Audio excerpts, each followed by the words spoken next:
The calm life of Mr. Phileas Fogg. In the year 1872, in the busy heart of London, lived a gentleman who was unlike any other. His name was Phileas Fogg, and though many people had heard of him, very few truly knew him. He was a man of habits, of order, and of perfect punctuality. His home was in Savile Row, a quiet street known for tailors and fine houses. The neighbors sometimes wondered about this man who seemed to live without change, without family, and without visible work. Mr. Fogg's life was measured by the tick of the clock. He left his house at the same minute each morning.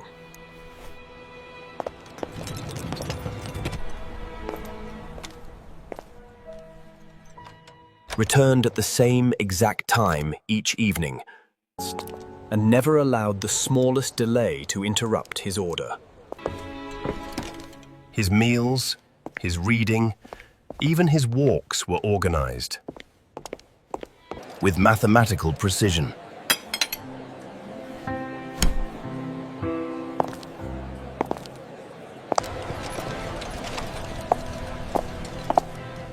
Some people thought he was cold and proud.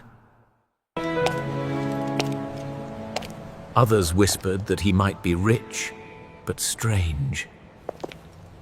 But the truth was simpler. Phileas Fogg valued calm, order, and discipline above all things. Every day, at the same hour, he went to the Reform Club. A private gentlemen's club where London's wealthiest and most respected men met. To read newspapers, discuss important topics. The Reform Club on Pall Mall was a place of polished oak tables, red leather chairs, high ceilings, and the constant rustle of newspapers. The men who gathered there were politicians, bankers, engineers, and men of science. It was a temple of reason and respectability, where arguments were sharp but voices remained calm. There, Mr. Fogg spent hours reading and playing whist, a card game that required concentration and strategy. He spoke little, but when he did, his words were clear and precise. A new servant. On the morning of October 2nd, 1872, something unusual disturbed Mr. Fogg's carefully ordered life. His servant had left him suddenly, unable to endure his master's strict schedule and demands. Mr. Fogg, calm as always, simply placed an advertisement for a new valet. That same day, a Frenchman named Jean Passepartout arrived at Savile Row to apply for the position. Passepartout was about 30 years old, with a friendly face, lively eyes, and the heart of a traveler. He had tried many professions: singer, acrobat, firefighter, and even circus performer. When Mr. Fogg interviewed him, the conversation was short and direct. Your name?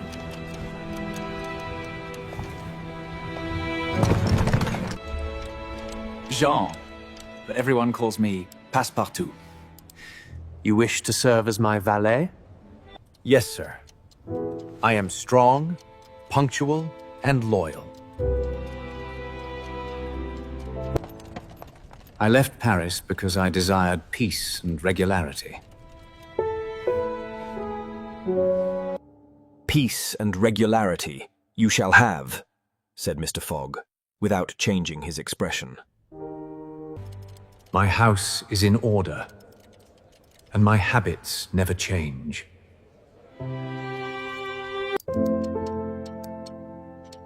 If you serve me well, You will find this place most suitable.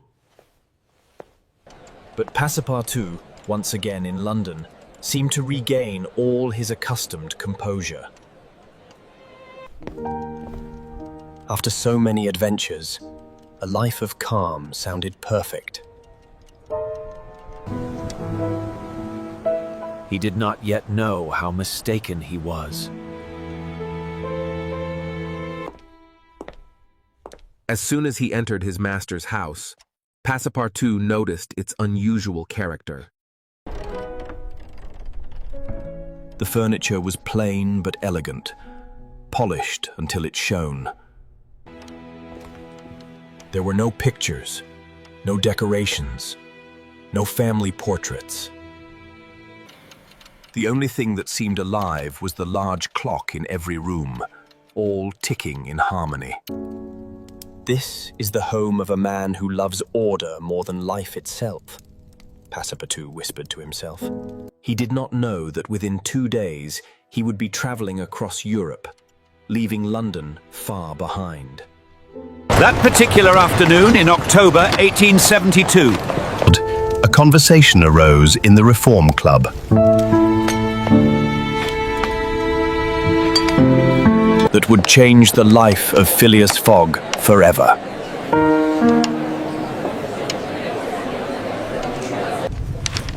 The news had spread through London. The Bank of England had been robbed of £55,000. the thief had escaped, leaving the city in shock. The newspapers speculated about his identity, though no one yet knew who he was.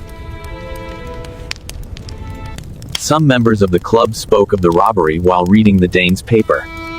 Others discussed the speed of modern travel. New railways were being built in India, the Suez Canal had opened, and steamships were crossing oceans faster than ever before. Phileas Fogg sat quietly, as always, playing whist with his companions. He seemed unaffected by the excitement around him.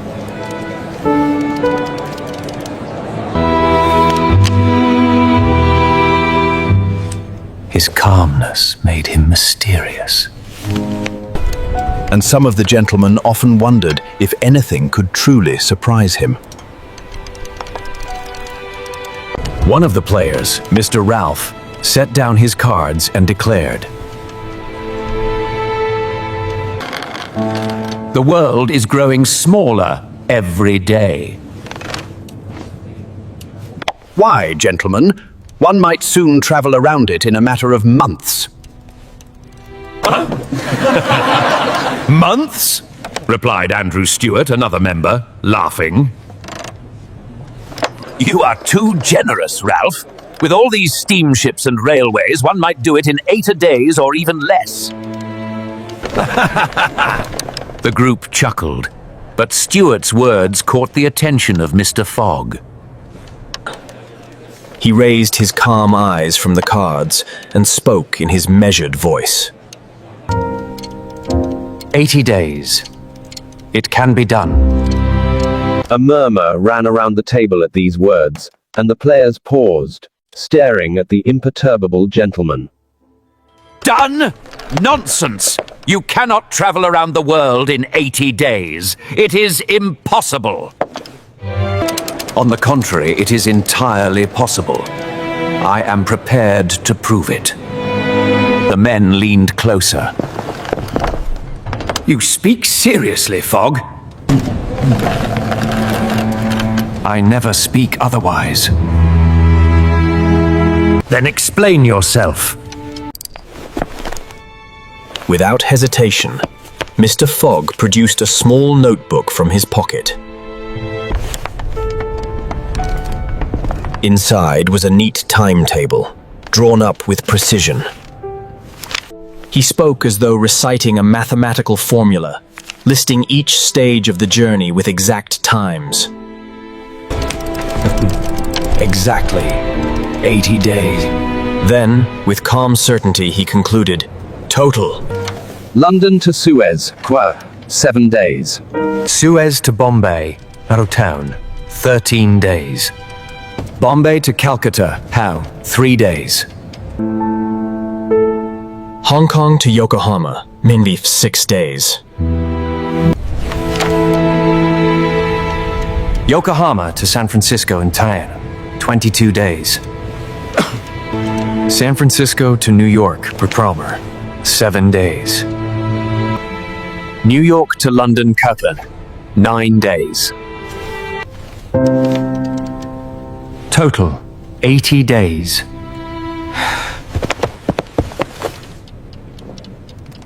The men stared in astonishment.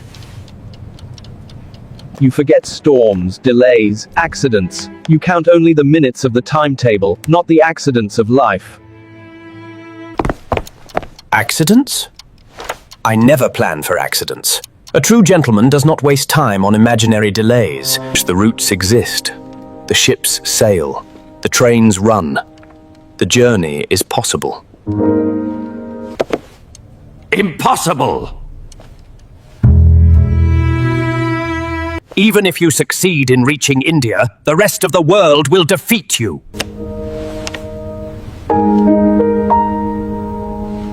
Shall we make it interesting? What do you mean? I propose a challenge. I shall go around the world in 80 days or less. If I fail, I will pay you £20,000. If I succeed, you will pay me the same. A silence followed.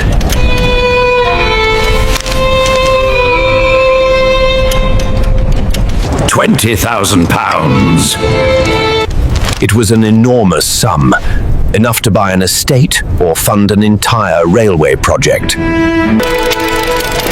For Fogg to risk so much showed either great confidence or great madness. You are jesting. Not in the least.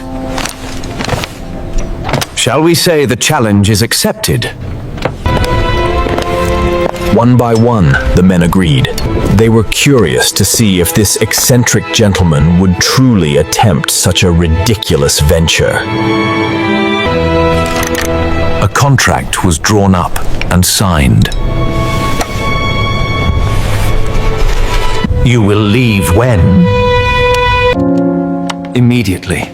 Today, October 2nd, at 8:45 in the evening, I shall take the train to Dover, and from there to Calais. I shall return here to the Reform Club on Saturday, December 21st, at the same hour. Gentlemen, mark your calendars. When Mr. Fogg returned to his house on Savile Row, Passepartout was arranging his master's wardrobe. The Frenchman had imagined a calm life with quiet walks and peaceful evenings. He had no idea what was about to happen. Passepartout, we are leaving in 10 minutes. Pack a carpet bag with 2 shirts and 3 pairs of stockings. Bring my woolen coat and the travelling rug. Do not forget the banknotes. We leave for Dover. Leaving? Tonight? Yes. We are going around the world in 80 days. Around the world? In 80 days? Precisely. The Frenchman had dreamed of quiet. Instead, he was being thrown into the greatest adventure of his life. But he had no choice. He obeyed, though his hands trembled as he packed. At exactly 8:45 that evening, Mr. Fogg and Passepartout left Savile Row and entered a cab.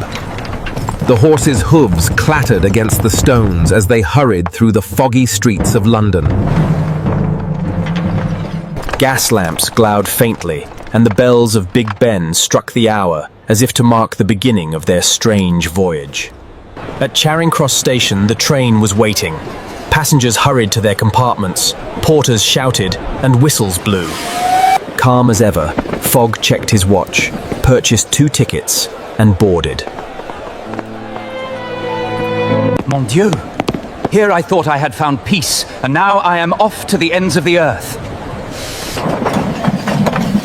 The train whistled and moved forward. The journey had begun. At that same moment, another man was watching. His name was Detective Fix, an agent of Scotland Yard. He had been following rumours about the Bank of England robbery. The description of the suspect, a tall, well-dressed Englishman with calm manners, seemed to match Phileas Fogg.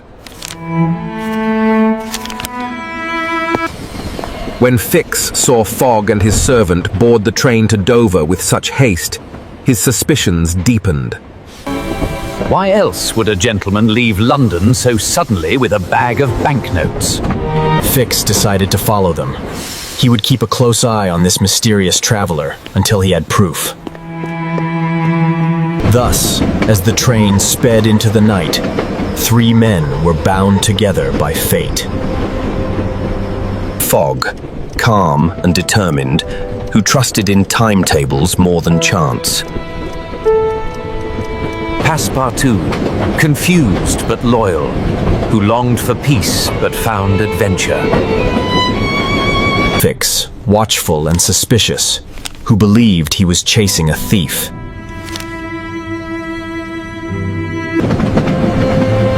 The stage was set for an extraordinary race against time. The train from Paris rattled southward through the French countryside. Fields of golden wheat and rows of vineyards rolled past the windows. Villages with red-tiled roofs and small church towers flashed by as the train sped on. Inside the carriage, Phileas Fogg sat with his usual calm, his eyes occasionally glancing at the timetable in his hand. Passepartout, on the other hand, pressed his face to the glass like an eager child. He had never traveled so far from London, and every detail fascinated him.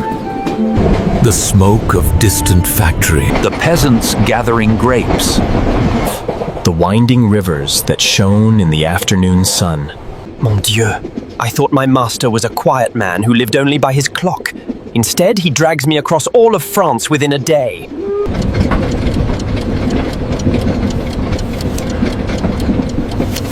The train is on time.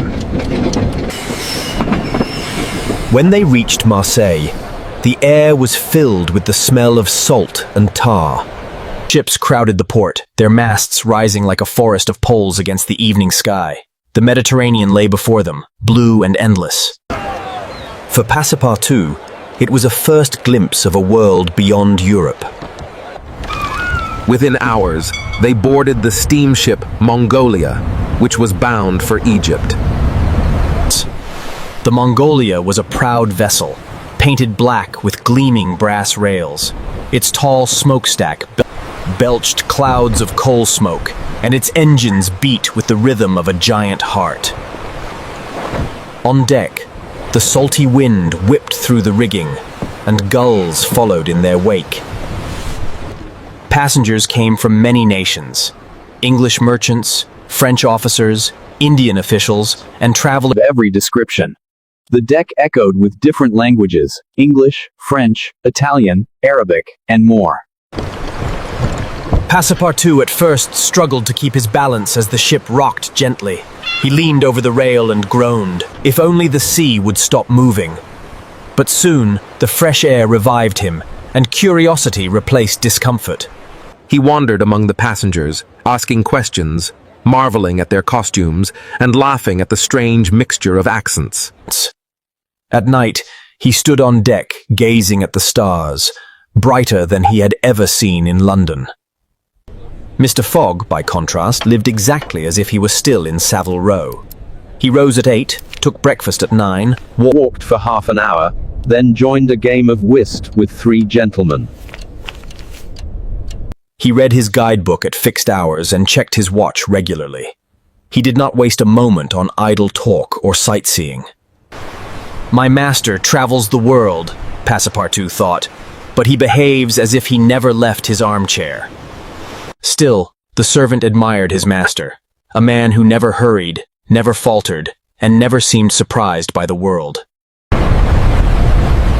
Among the passengers was Detective Fix, an officer of Scotland Yard. He had secretly followed Fogg from Calais, convinced that the mysterious gentleman was the thief who had robbed the Bank of England. Fix kept a close watch, walking the deck at all hours, pretending to admire the sea while keeping Fogg in view.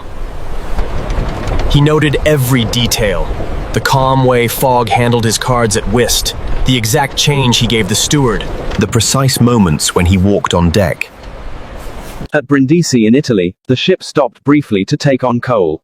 While passengers stretched their legs, Fix hurried to send a telegram to London. Suspect has boarded Mongolia, bound for Suez. Please send arrest warrant to await him. But the telegraph wires were slow. Messages crawled across Europe and the Mediterranean at the pace of old horses, not lightning. Fix feared that the warrant would not arrive in time.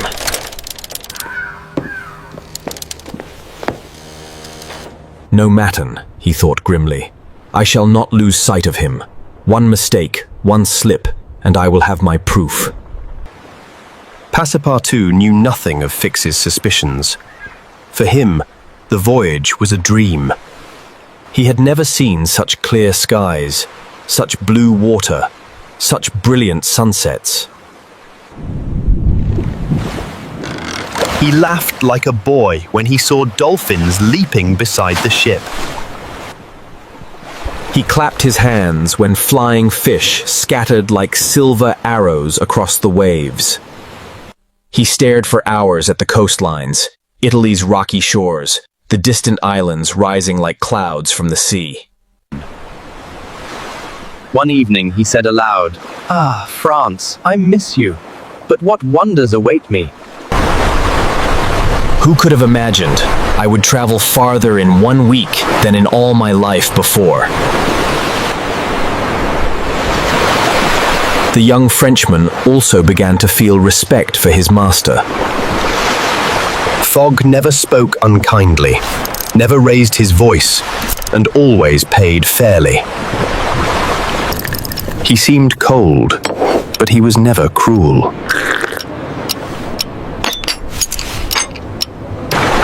Passepartout thought, perhaps this journey will not be so bad after all. The port of Suez shimmered under the hot Egyptian sun. The steamship Mongolia had just docked after a week at sea, and its passengers were eager to step onto solid ground again. Among them were Mr. Phileas Fogg and his servant, Passepartout, who followed his master with quick, lively steps. For Passepartout, Egypt was a dream he had never imagined. Golden sands, narrow streets full of camels, and minarets rising against the burning sky. For Mr. Fogg, however, Egypt was only a point on a timetable, a line in his carefully measured plan. Mr. Fogg checked his watch as soon as he disembarked.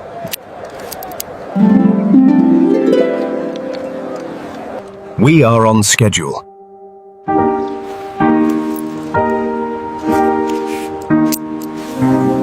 Passepartout wiped sweat from his forehead, astonished by the heat and the new sights. Mon Dieu! This is another world! Look, Master! Those domes, those palm trees, those camels carrying water! But Mr. Fogg only nodded politely. The train for Cairo departs in 2 hours. We must not waste time. Passepartout sighed. His master was a man of precision, not of wonder. Still, he followed faithfully. Not far behind, Detective Fix of Scotland Yard kept a careful eye on them.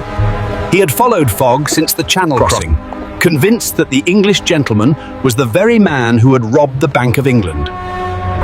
Suspect Phileas Fogg has arrived in Suez, traveling to Cairo by train. Please send warrant for arrest immediately. Might not arrive before Fogg moved further east. That frustrated him, but it also strengthened his resolve. He would stay close, waiting for the right moment to act.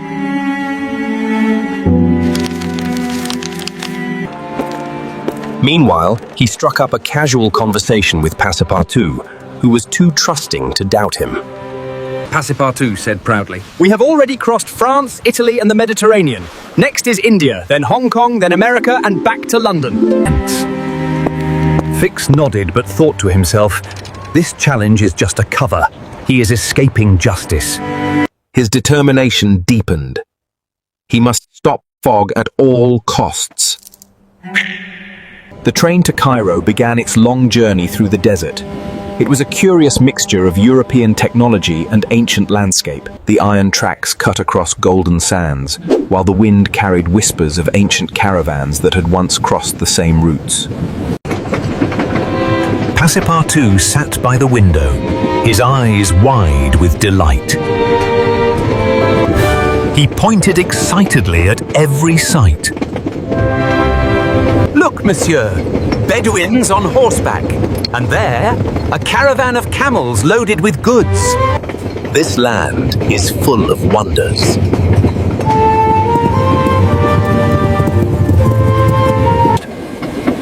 Mr. Fogg, on the other hand, sat upright in his seat, quietly reading his timetable and guidebook. His expression never changed. At exact intervals, he glanced at his watch, confirming the train's punctuality. After a while, Passepartout could not contain himself. Master, do you never feel amazed? This desert, this sun, it is unlike anything in England. Fogg looked up calmly. The world is wide, Passepartout, but amazement does not help us arrive on time. Still, Passepartout smiled. He admired his master's discipline, even if he did not understand it. By evening, the train rolled into Cairo, the great city by the Nile. For Passepartout, it was a vision from a storybook. Narrow alleys filled with colorful markets, the sound of merchants calling out, and the fragrance of spices, Coffee, and roasted meat. Donkeys and camels shared the streets with carriages. Minarets pierced the sky, and the call to prayer echoed across the rooftops. Magnificent. I never thought I would see such a place with my own eyes. Mr. Fogg, however, moved with steady steps. He walked straight to the ticket office to confirm their passage on the next train to Suez, where a ship would take them toward Bombay, India. Time was everything. Detective Fix shadowed them through the crowded streets. He kept silent, but his thoughts burned. If only the warrant arrives in time. That evening, Fogg allowed Passepartout a short walk through the bazaar.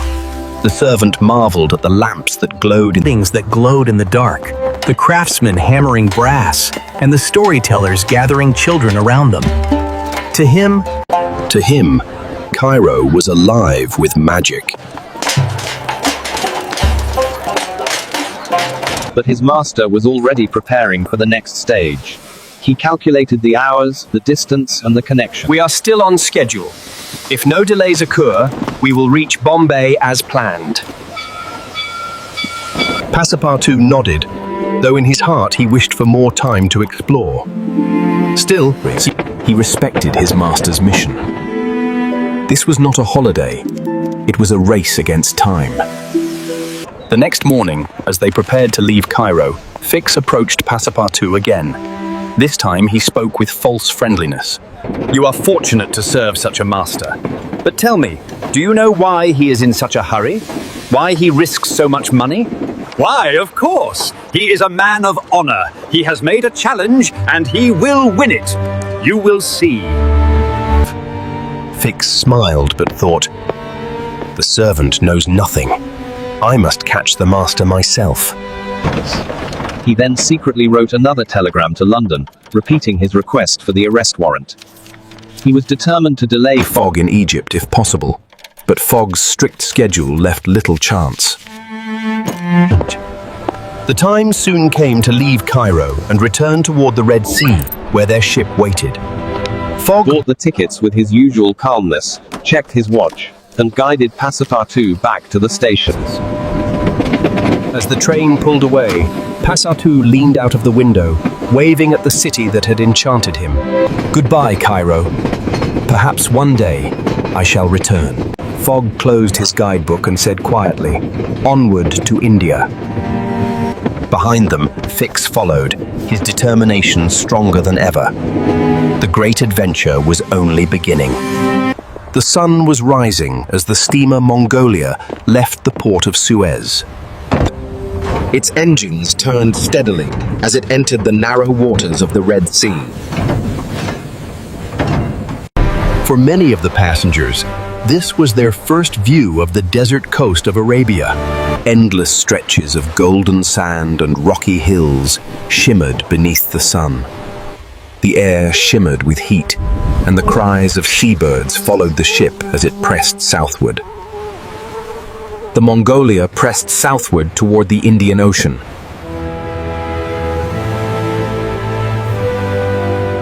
For Phileas Fogg, the departure was no different from the turning of a page in a timetable. He checked his watch, compared it with the ship's clock, and then calmly opened his guidebook. He noted the distance to Bombay. His entire fortune depended on such calculations. And yet his face showed no trace of worry. Passepartout, however, was in awe. The world grows larger every day. He leaned over the rail, gazing at the growing immensity of the world. And yet, he thought, my master behaves as if it were only another street in London. To him, the journey was routine over. To his servant, it was the world itself unfolding. The days at sea soon developed their rhythm. The passengers dined at fixed hours, strolled on deck during the cooler mornings and evenings, And played games of cards to pass the time. Continued his habit of playing whist, winning or losing with equal calmness. as though the game itself mattered more than the money.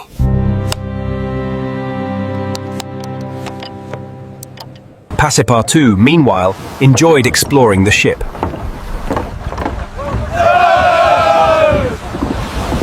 He spoke with sailors, asked questions about the engines, and admired the skill with which the crew managed such a vast machine.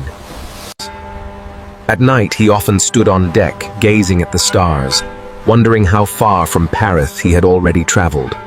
Among the passengers, however, Detective Fix kept his watch.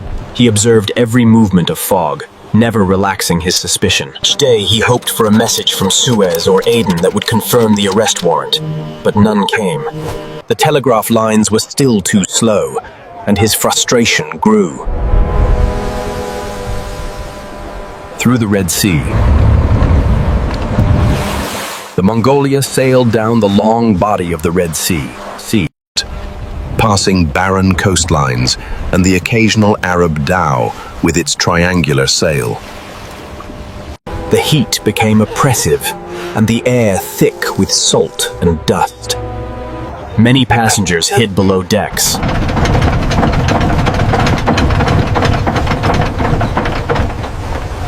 but Fogg continued his measured walks at the exact same hours, no matter the weather.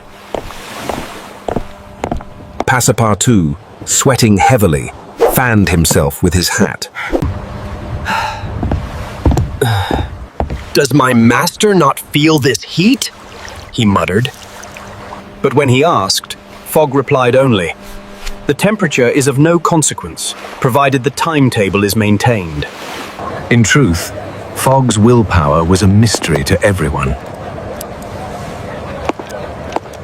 He treated heat, cold, and distance all as minor inconveniences compared to the precision of his plan. After several days, the steamer reached the port of Aden, at the southern tip of Arabia. The ship stopped to take on coal.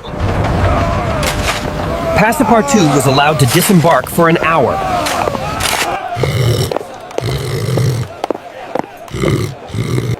For him, every sight was exotic, every sound a discovery. Fix, too, went ashore, though his eyes searched not for wonders but for telegraph offices.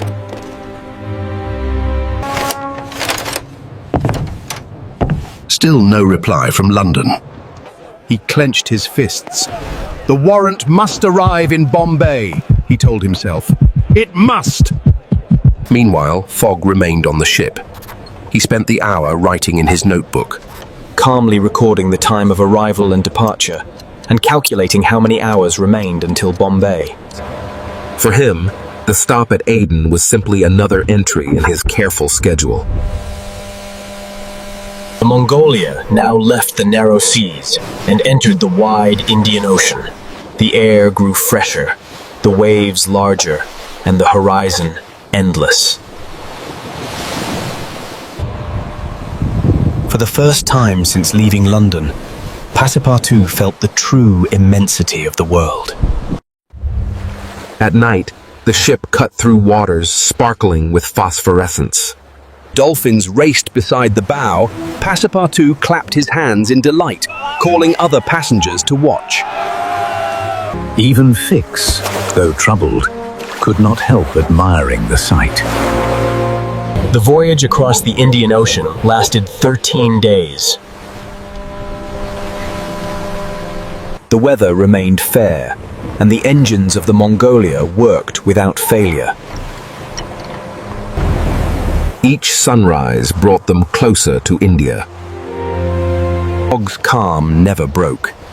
He played cards, walked the deck, and read his guidebook. Finally, the morning came when the coast of India appeared on the horizon. At first it was only a thin blue line, then the shapes of hills, and finally the towers and domes of Bombay. The crowded harbor was alive with ships from every nation, from British steamers to Indian dhows and Chinese junks. On the docks he saw elephants, oxen, and endless lines of workers carrying goods. This is truly another world. Fogg, however, stepped ashore with his usual calm. He checked his watch, confirmed the departure of the train to Calcutta, and walked straight toward the ticket office. Fix followed closely, his heart beating faster.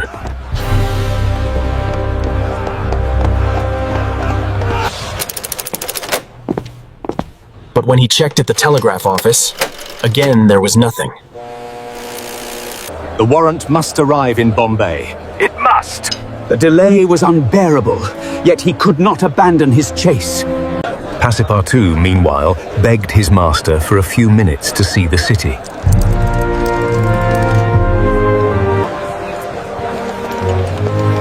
Only a little time, monsieur, he pleaded. Fogg, calculating the hours, agreed to give him 1 hour before the train departed. Passepartout ran into the streets like a child at a fair. He saw people of every dress and color. The smells of spices, incense, and dust filled the air. He watched musicians playing strange instruments, while dancers spun and clapped. He bought a few small trinkets as souvenirs, thinking of the stories he would tell in Paris. But he also noticed the differences in custom.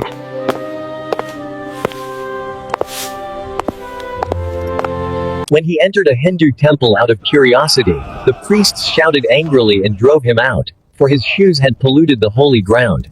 Red-faced and confused, he fled the temple, chased by the priests' shouts.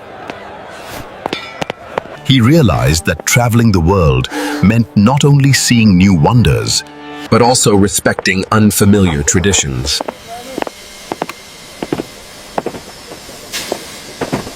At the appointed time, Fogg and Passepartout boarded the train bound for Calcutta. The carriages were crowded, the heat stifling.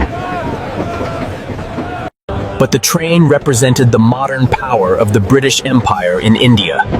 For Fogg, it was another link in the great chain of his plan.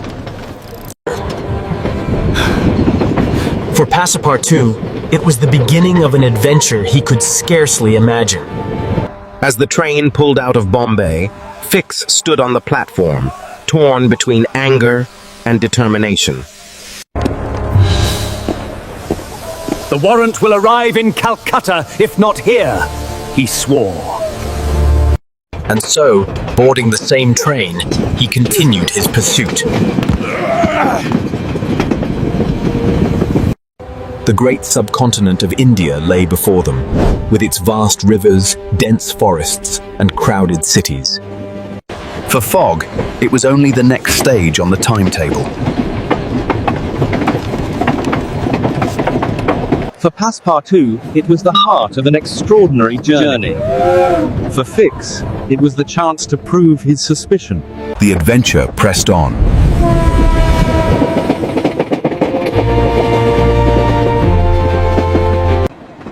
The following morning, Mr. Fogg, Passepartout and Detective Fix, though the latter still uninvited, stood on the platform of Bombay's Grand Train Station. The air was hot even at dawn, filled with the sounds of vendors shouting and engines hissing.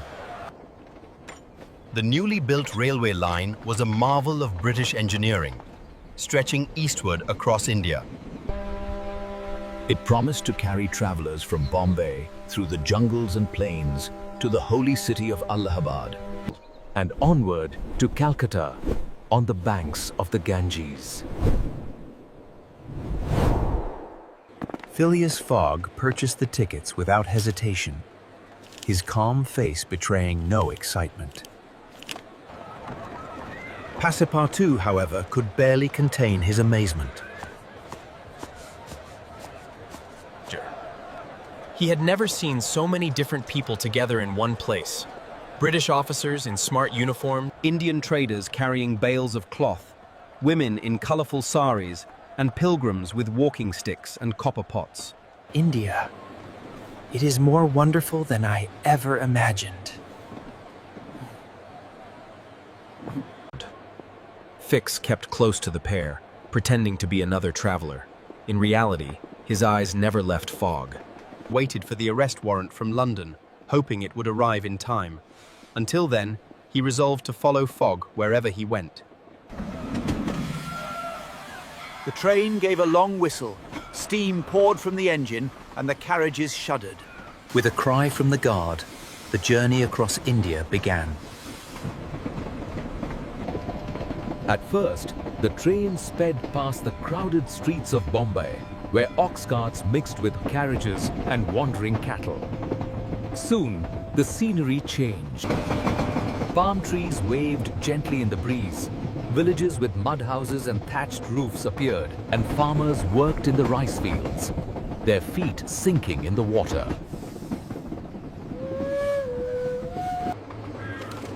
Passepartout could not sit still. He leaned out of the window, pointing out temples with tall spires and monkeys leaping across the branches of banyan trees. He laughed like a child at every sight, while his master sat quietly, reading a newspaper. Mr. Fogg, do you see that? A whole herd of elephants. Enormous beasts, bigger than any horse. Yes, elephants are used for carrying loads in these regions. They are reliable animals. Passepartout sighed. His master could find a way to make even elephants sound ordinary. Meanwhile, Fix sat in the next carriage, pretending to admire the view. In truth, he wrestled with doubt. The more he studied Fogg, the more he wondered. Could such a calm and polite gentleman really be the daring thief who robbed the Bank of England? Yet everything about the man's journey, the haste, the large sums of money, the determined silence, seemed suspicious. If only the warrant would arrive. Until then, I must remain his shadow. For 2 days, the train traveled smoothly, stopping at small stations where merchants sold spiced tea, rice cakes, and fruit. Then, on the third day, the train slowed unexpectedly. Passepartout, who had just fallen asleep, was jolted awake. Excuse me, could you explain why we've stopped here? Attention! The line ends here. All passengers must leave the train. Confused, Passepartout looked out the window. They were in the middle of the jungle. A small village stood nearby. But beyond it stretched endless forest. Fogg calmly asked the conductor for an explanation. Sir, the railway company promised to finish the track all the way to Allahabad. From here, there is no railway for 50 miles. 50 miles. In this heat. On foot. Impossible. We will find transportation. In the nearby village, Fogg made inquiries. Ox carts and horses were available, but none could travel quickly across the rough jungle paths. A guide mentioned that an elephant was for hire. The animal, named Keone, was large and strong. The price is high. £2,000. £2,000? Why, that is robbery! Time is more valuable than gold. The elephant was saddled, and a skilled mahout joined them as a guide. Slowly, Keone moved into the dense jungle, carrying them toward Allahabad. The jungle was alive with sound. Birds of bright colors screeched in the treetops.